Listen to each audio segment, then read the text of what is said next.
Daddy Ray gusto nyo makita. Ay, ano, nasa Japan. Nagpa-practice po sila. Nakalive ako, mahal. Sabi ko, paparinig ko sa kanila yung blower. Basta. Ayun si Daddy Ray. Pauwi na rin siya sa akin. Bumalik lang siya ng Japan for medical. Naging LDR kami for 48 hours. Mahigit ba, Daddy? Yeah.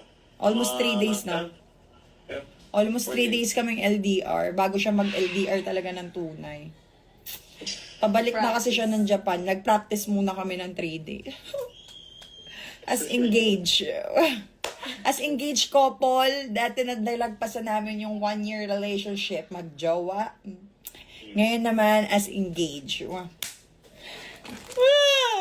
Naiyak ako. Naiyak. Patingin na iyak, patingin na iyak. Ah! Tamising-sing.